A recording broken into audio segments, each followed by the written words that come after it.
All right, 97.7 Outlaw Radio FM listeners, you already know what time it is, and right here, right now, we actually have Detroit, Michigan's finest. We actually got the legendary DJ King David, also known as Dirt Diggler, right here, live on the line, man. How are you doing this evening?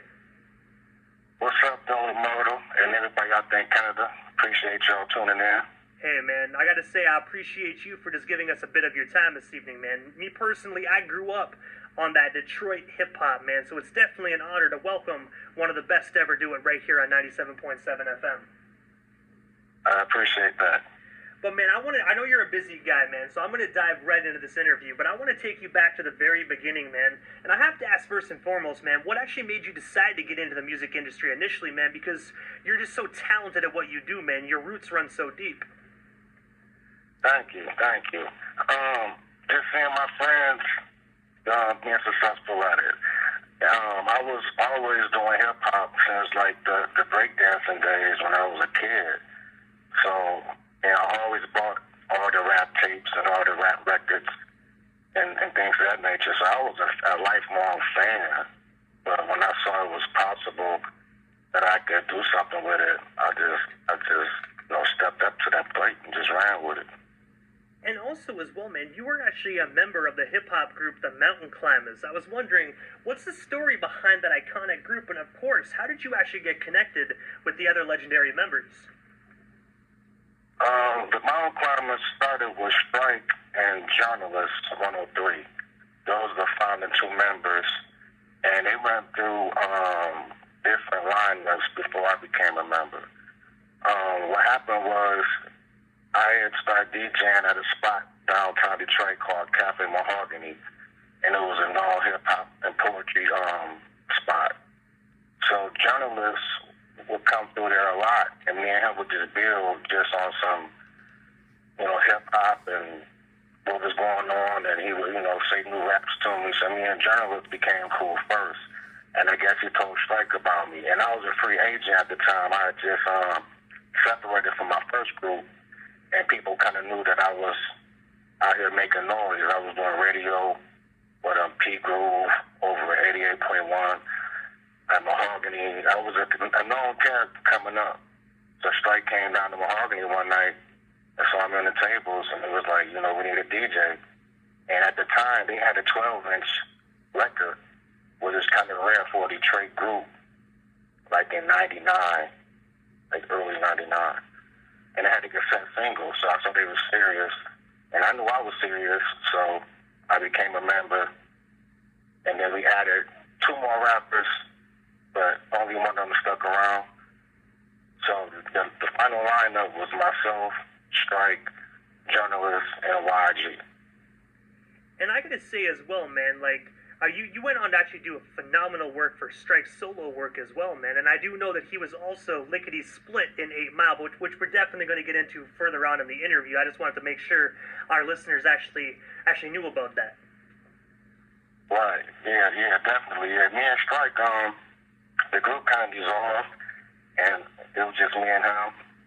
And we ended up doing the Method Man tour, the 421 the day after.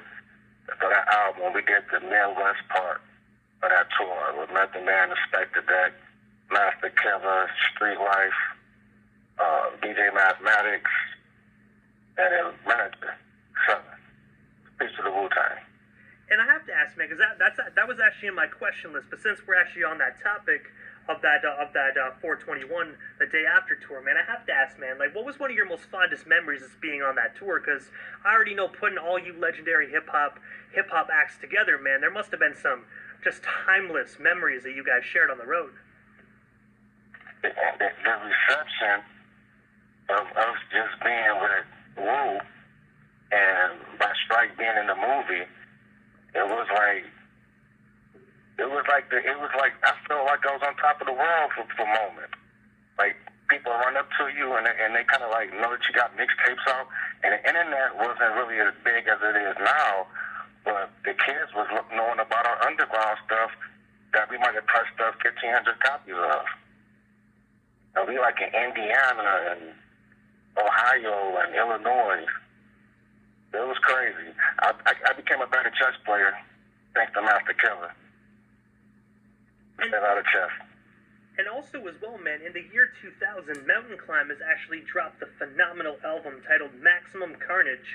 I was wondering if you can actually tell our listeners a bit more about this iconic record, and of course, what was it just like being in the studio creating that amazing project? It was easy for us because when I got with the group, I started doing mix CDs on them. So I would just take hot beats and blend them together and just have them come and rap on them. And then that's how we kind of built our name up through the mix CDs before we even really had an official album out. So with the album, it was really about getting the beats they feel comfortable writing to and just dropping the verses. Like, we'll do 2 songs in one day sometimes. Like, it came real quick. And I gotta say, man, the one song that I still love to this day off that record is actually NWO. Oh, New World Order? Yeah, man, one of my favorite joints on the record. The whole album's phenomenal, but that's the one song that I always go to. That was me doing the skits, all the crazy voices. That actually was? Yeah. Oh shit. It's not that album.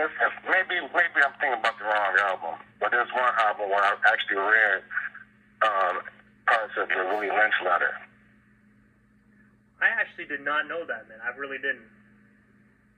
Yeah, but the Mountain Climbaz was a different group because they were all Muslim. So the spiritual and the knowledge and the culture was already ingrained in them as individuals in their regular life. So sometimes with certain beats just provoke them to write like that, the concepts are just crazy. And also as well, and they had about times with that type of stuff. They're still relevant right now. And also, 1 year as well after Maximum Carnage, man, in 2001, you actually dropped the very first installment of Detroit Street's mixtape series. I was wondering, can you tell our listeners a bit more about that series? And of course, if we haven't already checked it out, where can we actually check out that series? They're available on Discogs. You can just go on Discogs and type in DJ King David, and it's a nice catalog. They've been curated that's up there. That was just me playing into my relationships, like the artists who I was really around at the time, and really the people who I had their music at that set point in time. I never really asked artists for music until later on. I just used what was in front of me and the people who was around me. So I had people do drops, and it was one of the first Detroit hip-hop cities that was personalized, you know what I'm saying, with the drops. I had drops from Eminem, drops from Proof, Obi, by 10, Rest in Peace, Storm Village, Dogmatic, Mountain Climbaz, DJ Butter, DJ Taz. It was like just co-hosted by everybody. I don't want everybody to be heard. So I just kept doing them, kept doing them. So right now, it's like the only mixtape series dedicated to all Detroit music. And I have to ask as well, man, are you still doing it every single year, or like is this something that you did for a while and kind of put it to rest for a little bit? Yeah, I kind of slowed down because I started doing DVDs in 2007, and I did Detroit Street's DVD series, which was more or less industry artists mixed with Detroit artists.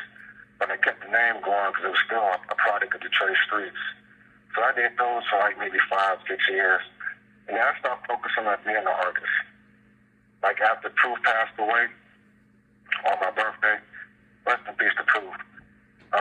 He's one of the reasons why I even did do the Dirk Diggler thing.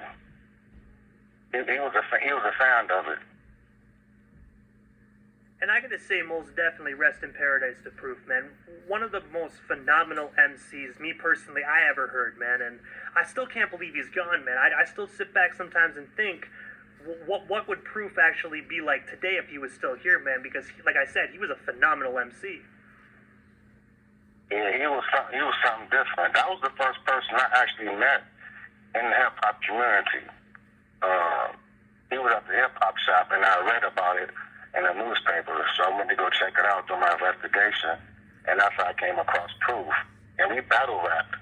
But at that time, I wasn't taking rap serious, But battle rapping him made me realize it was serious people in Detroit.